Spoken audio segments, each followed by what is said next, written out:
ಶ್ರೀಮಂತರ ಬಡತನದ ಬದುಕು.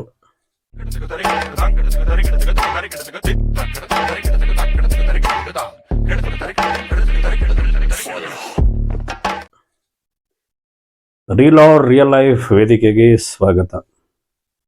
ಏನಿದು ಶ್ರೀಮಂತರ ಬಡತನದ ಬದುಕು? ನನ್ನ ಬಳಿ ಕೌನ್ಸಿಲಿಂಗ್ ಬಂದಾಗ ಸಾಕಷ್ಟು ಹಣ ಸಂಪಾದನೆ ಮಾಡಿದೆ, ಸಾಕಷ್ಟು ಮನೆಗಳಿದೆ, ದುಡ್ಡಿಗೆ ಏನೂ ಸಮಸ್ಯೆ ಇಲ್ಲ. ಆದರೆ ಹೆಂಡತಿ ಯಾಕೋ ನನ್ನ ಜೊತೆ ಸರಿಯಾಗಿಲ್ಲ, ಮನಸ್ತಾಪಗಳು. ಇದೇ ರೀತಿ ಹೆಂಡತಿ ಹೇಳೋ ಪ್ರಶ್ನೆ, ನನ್ನ ಗಂಡ ಯಾಕೋ ಸರಿ ಇಲ್ಲ, ನಂಗೆ ಯಾಕೋ ಅವ್ರ ಜೊತೆ ಇರಬೇಕು ಅಂತ ಅನ್ನಿಸ್ತಾ ಇಲ್ಲ. ಈ ರೀತಿ ಪ್ರಶ್ನೆಗಳು ಸಾಕಷ್ಟು ಕ್ಲೈಂಟ್ಸ್ಗಳ ಹತ್ರ ಡಿಸ್ಕಸ್ ಮಾಡಿದ್ದೀನಿ ನಾನು. ಹಾಗಾದರೆ ಮದುವೆ ಆಗಬೇಕಾದ್ರೆ ಜಾತಕಗಳು, ಗಣಕೂಟಗಳು ಎಲ್ಲ ಸರಿಯಾಗಿದೆ, ಹಣದ ಸಮಸ್ಯೆ ಇಲ್ಲ, ಏನು ಬೇಕು ಅಂದರೂ ಅದನ್ನು ಪಡ್ಕೊಳ್ಳೋಷ್ಟು ಶಕ್ತಿ ಇದೆ. ಮನಸ್ತಾಪ, ದುಃಖ, ಈ ರೀತಿ ನಿಮ್ಮ ಮನೆಗಳಲ್ಲಿ, ಮನಸ್ಸಿನಲ್ಲಿ ಸಾಕಷ್ಟು ನೋವುಗಳು ಕಾಡ್ತಾ ಇರುತ್ತೆ.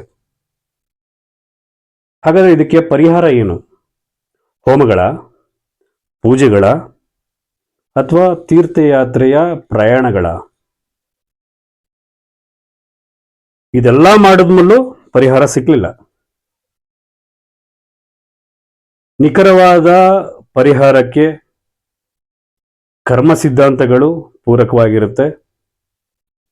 ನಮ್ಮ ಪೂರ್ವಜರು ಎಲ್ಲ ಯುಗಗಳಲ್ಲಿ ಪಾಲನೆ ಮಾಡಿಕೊಂಡು ಬಂದಂತಹ ಕರ್ಮ ಸಿದ್ಧಾಂತನ ನಿಮ್ಮ ಜೀವನದ ಕ್ರಮಗಳಲ್ಲಿ ಅಳವಡಿಸ್ಕೊಳ್ಳೋದ್ರಿಂದ ಸೂಕ್ತವಾದ ನೆಮ್ಮದಿಯ ಬದುಕು ನಿಮ್ಮದಾಗತ್ತೆ.